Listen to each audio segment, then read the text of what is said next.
জামাত ইসলাম আদৌ ইসলাম না। জামাত ইসলামী ওটার জন্মই হচ্ছে ইন্ডিয়ায়। কথা বলে গরু রচনা মতো করে। আমাদের ঠাকুরদাদের কাছ থেকে আমাদের সার্টিফিকেট লাগবে, কখনো বলছি আমরা? সবাই এখন মুফতি সাজে, বুঝছেন? কমে আলমদের তো আর বাদ থাকবে না বাংলাদেশে। স্বরাষ্ট্রমন্ত্রী সাহেবও মুফতি, মাঝে মধ্যে আমাদের প্রধানমন্ত্রীও মুফতি সাজে। উনি একসময় নিজে বলছেন না যে যারা নেককাব পরে তারা পতিতা, বলছেন তো উনি। যখন অযোগ্য লোকেরা মুফতি সাজে তখনই জ্ঞানের আসলে ধ্বংস হয়ে যায়।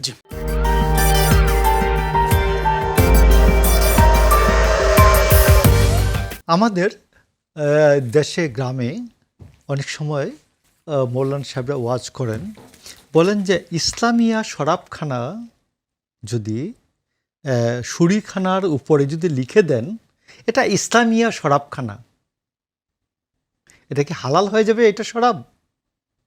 শরাব তো হালাল হয় না, শরাব ইজ শরাব। তো প্রথমত এটা ইসলামী কি না, ইসলামিয়া শরাবখানা। তো ইসলামিয়া শরাবখানা, আপনি ইসলামিয়া শরাবখানা বললে ইসলামী হয় না। মানে এই বিষয়টা কোন দিকে ইঙ্গিত করে? আমি আপনাকে বলছি যে বললেন যে ভারত কোনো ইসলামী রাজনৈতিক সংগঠনের সাথে ভারতের সম্পর্ক হয় না। ওই জামায়াতে ইসলামী ওটার জন্মই হচ্ছে ইন্ডিয়ায়, এবং এটার চ্যাপ্টারগুলো দেখবেন, নাম হলো জামায়াতে ইসলামী হিন্দ, জামায়াতে ইসলামী হিন্দ, জামায়াতে ইসলামী পাকিস্তান, জামায়াতে ইসলামী বাংলাদেশ, এবং পরে এটাকে জামায়াতে ইসলাম মানে কোথাকার ইসলাম বাংলাদেশ, জামায়েতে মানে কোন জামাত? ইসলামের জামাত, ইসলামী বাংলাদেশের। দেখেন তো নির্বাচন কমিশনের চাপে পড়ে বাংলাদেশ জামায়াত ইসলামী হলো, অথচ বাংলাদেশ জামায়াত ইসলামী শব্দটাই ইসলামী বললেই সাথে বলতে হবে আরেকটা, বুঝছেন?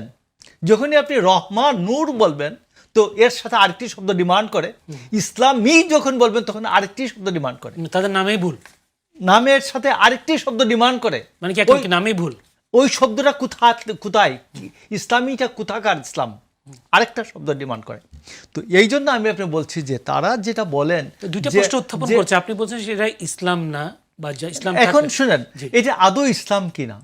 তো ইয়াতে দেশপ্রেমিকতার নমুনাটা হলো 1947-এ জামায়াতে ইসলাম এই পূর্ব বাংলা এই অঞ্চলের মানুষ যখন এদের প্রাণের দাবি ছিল পাকিস্তান, আমরা সেই ইয়ার থেকে জমিদারদের শোষণ থেকে মুক্ত হওয়ার জন্য, সেই সময় তারা পাকিস্তানকে ধারণ করতে পারে নাই।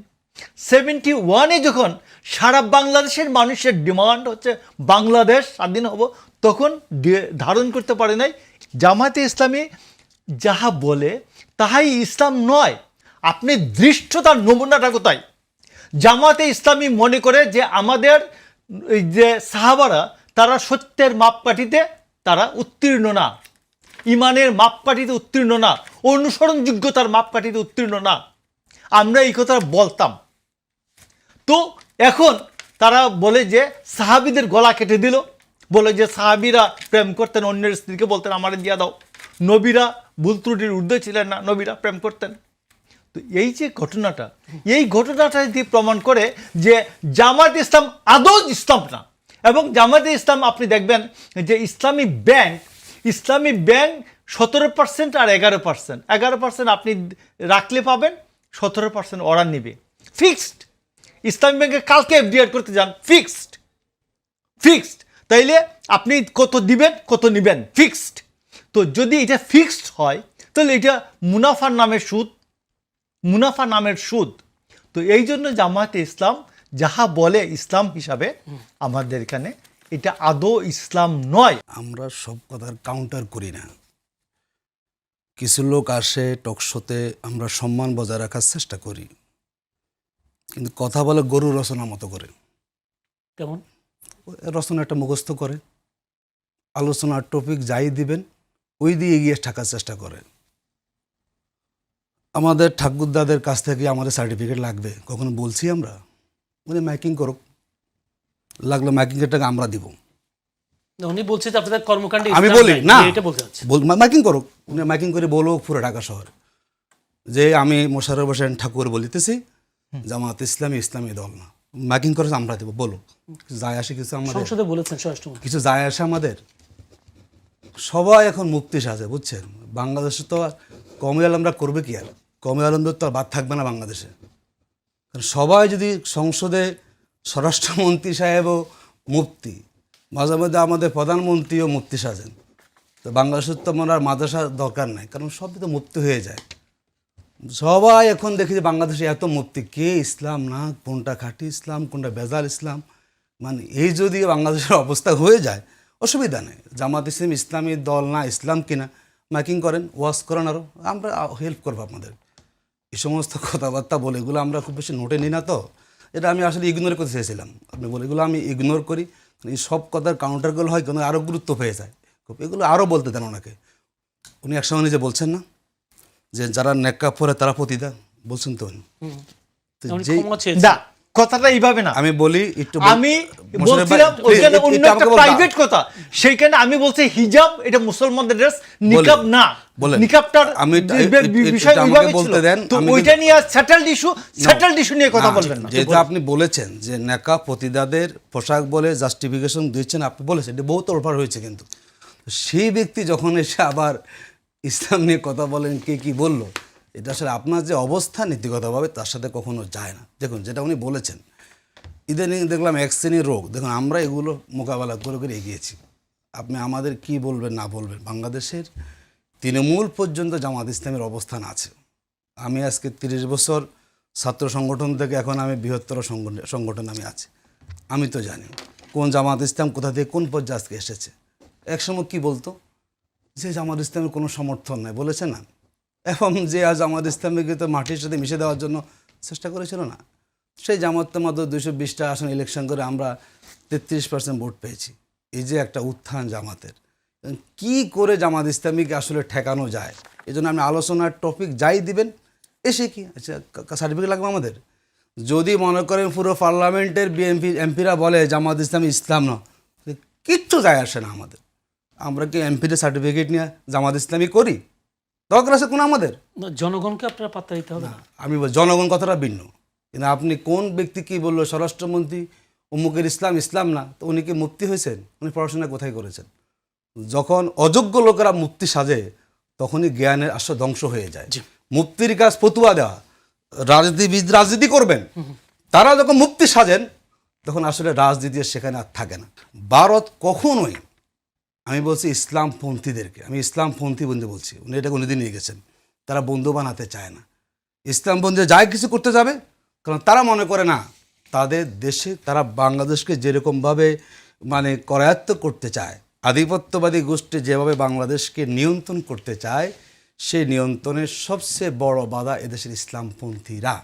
এই জন্য কখনো কোনো কালেই ইসলামপন্থীদের সাথে কোনো ধরনের আন্ডারস্ট্যান্ডিং করার চিন্তা এখনও পর্যন্ত, অতীতও ছিল না, এখনও পর্যন্ত ভারতের যে আমি বলবো তাদের যে ফরেন পলিসিতে তারা সেটা কিন্তু আসে না। তো কেন এটি হচ্ছে আপনি বলুন? তারা সবার সাথে করতে পারে, তারা ইলেকশনের আগে জাতীয় পার্টি জিএম কাদেরকে ডেকে নিয়ে যায়, তো আপনি ইসলাম আচ্ছা বাদ দেন আমাদেরকে, অন্য দলকে আপনি ডাকেন, সলমান আফ্রিকা ডাকেন, হতে পারে ডাকবেন আপনি, কিন্তু কাউকে ডেকেছে? কাউকে তো ডাকে নাই। আপনি জমিয়ত ওলামা ইসলামকে আপনি ডাকেন, নেজাম ইসলামকে আপনি ডাকেন, তার মানে আপনি আসলে কাউকে আমি ডাকেন না। আল্লাহ নবীর যে সাহাবা যারা, এরা কেউ মুফতি ছিলেন না, এরা কোনো মাদ্রাসার প্রিন্সিপাল ছিলেন না, এরা কোনো মাদ্রাসার শিক্ষক ছিলেন না। এদের দ্বারাই সারা পৃথিবীতে ইসলাম, একবারে আফ্রিকার থেকে ইউরোপ পর্যন্ত ইসলাম বিস্তৃত হয়েছে। ওই আল্লামা মুফতিদের দ্বারা কোথাও ইসলাম ওইভাবে যায় না। ইসলাম কথা কিন্তু বলে ইসলাম ফেলছে উনি কিন্তু ইসলাম এটা। আল্লাহর নবীর ওনাকে সাহাবা আবার যারা sorry ছিলেন, বলতে হবে। এই সাহাবার সবাই যোদ্ধা ছিলেন। সাহাবাদের দ্বারা যে ইসলাম বিস্তৃত হয়েছে, এই আল্লামা মুফতিদের দ্বারা এইভাবে মুসলিম বিস্তৃত হয় নাই। কথাটা শুনবেন। তো এইখানে আমি আপনি বলি, উনি আল্লামা মুফতির কথা বলছেন, তো আল্লামা বাবু নগরী এবং আল্লামা নুরুল ইসলাম অলিপুরি, বিখ্যাত ওয়াইজিন, এরা দুইজন বলেছেন যে জামায়াত ইসলাম আদৌ ইসলাম না, আমার বক্তব্য না, সালাউদ্দিনের হোম মিনিস্টার সালাউদ্দিন সাহেবের বক্তব্য না, এদের দুইজনকে আপনি আমি মাইকিং করবো, কোথায় বসবেন আল্লামা নুরুল ইসলাম অলিপুরির সাথে বৈশা বলেন যে আপনি ইসলাম। যখন কোনো টপিকে যুক্তি এবং বক্তব্য থাকে না, আমি দেখে আসছি তখনই নিয়ে আসে জামাত ইসলাম ইসলাম না, এই বিষয়টা তখনই নিয়ে- নিয়ে আসে 71 জি জি আমি পয়েন্টে কথা বলে, মোশাররফ ঠাকুর, আমি একটু পয়েন্টে প্রশ্নটা কথা শেষ করি। বলে। বেনজির অ্যারেস্ট হয়েছেন, এটি একটি সুখবর বাংলাদেশের জন্য। শাপলা গণহত্যা চোরের সাথে জড়িত, তখন সে ছিল আমাদের ঢাকা মেট্রোপলিটনের পুলিশ কমিশনার ছিল, এবং এই আমাদের এতিম বাচ্চা আলেমুল আমাদের হত্যার ক্ষেত্রে জড়িত ছিল। এই ক্ষেত্রেও বিএনপি মাঠে নেমেছে, সমস্ত আলেমুল আমাদেরকে পানি খাইয়েছে, স্টেজে গিয়ে সমর্থন দিয়েছে। জামাতে ইসলাম কিন্তু শাপলা গণহত্যা, শাপলার যে সমাবেশ, সেইটাতে জামাত ইসলাম কিন্তু সমর্থন দেয় না। আচ্ছা, ধন্যবাদ। ওনার কাছে জানবো, আমি একটু একটু জানবো, একটু আপনি একটু জেনে একটু প্রশ্ন করে হাসেন, আপনি অসুবিধা রাখেন, আমি একটু বলি, মানে ইতিহাস যে বিকৃতি কিভাবে হয় নোটটা দেখেন, রাখেন। কি ইতিহাসটা বিকৃতি হয়, মানে এটি আসলে বাস্তবতা সেখানে বোঝা যাচ্ছে। প্রথম হচ্ছে যে বেনজিরকে অ্যারেস্টের পেছনে বর্তমান সরকারের কোনো ভূমিকা নাই। ইন্টারিম গভর্নমেন্টের সরকার সময় বলছে তাদের সফলতা। বলতে পারে, এটা এই উদ্যোগটা ইন্টারিম গভর্নমেন্টের সময় হয়েছে, তখনই হয়েছে। এবং আমরা দেখলাম যে যে দুজন তখন মামলা করেছিল দুদকে, তাদেরকে তারা সরিয়ে ফেলেছে, বুঝতে পারছেন? মানে ইন্টারপোলে যে রেড নোটিশ যা, এটি সব কিন্তু ইন্টারিম গভর্নমেন্ট করে গিয়েছে। এখন তারা এসে বসে, তাদের সফলতা না। দ্বিতীয় যেটি আমাদের ঠাকুরদা, ঠাকুরদা তো খুব সিনিয়র মানুষ, হয়তো কিছু কারণে হয়তো ব্রেনে ওনার ভুল হতে পারে। কি ব্রেনে বলেছে? কোনটা সেটা? শাপলা চত্বরের ঘটনা তো আমি জানি, আমরা তো তখন ফিল্ডে ছিলাম। কোথায় ফিল্ডে ছিলেন? খালেদা জিয়া বলেছিল সাদেক হোসেন খোকাকে সবাইকে রাস্তা আসার জন্য, কিন্তু বিএনপি নেতারা এটাকে ধারণ করে নাই কেন? যদি যদি যদি হেফাজতের মধ্যে দিয়ে যদি সরকারের পতন ঘটে, তাহলে তো বিএনপি ক্রেডিট নিতে পারবে না। পুরো রাস্তায় জামাত ইসলামী সেখানে ছিল, শুরু থেকে স্বতঃস্ফূর্ত সমর্থন মাঠে ছিল। বরং সেই রাতে বিএনপি চেয়ারপারসন, তাকে যথেষ্ট আমরা শ্রদ্ধা করি, উনি দেশপ্রেম দ্বারা এখনও তার প্রতি আমাদের যথেষ্ট শ্রদ্ধাবারই আছে। উনি যে চিন্তাটা করে দাঁড়াতে বলেছেন হেফাজতের পাশে তার নেতা কর্মীদেরকে, দুর্ভাগ্য শুধু সেদিন সবাই নামতো রাস্তায়, তাহলে ঘটনার চিত্রপট সেদিনে পাল্টে Change হয়ে যেত। যেত। বরং ওনারা না নামার কারণেই রাজনৈতিকভাবে ঘোষণা এসেছে, হেফাজত ঝুঁকিতে পড়ে গিয়েছে। আমি যখন আপনাকে ফ্লোর দিব, আপনি আবার আমি এই উত্তর দিব। কথার উত্তর ঠিক দিবেন। আছে, ঠিক আছে। এই অনুষ্ঠান কিভাবে চলবে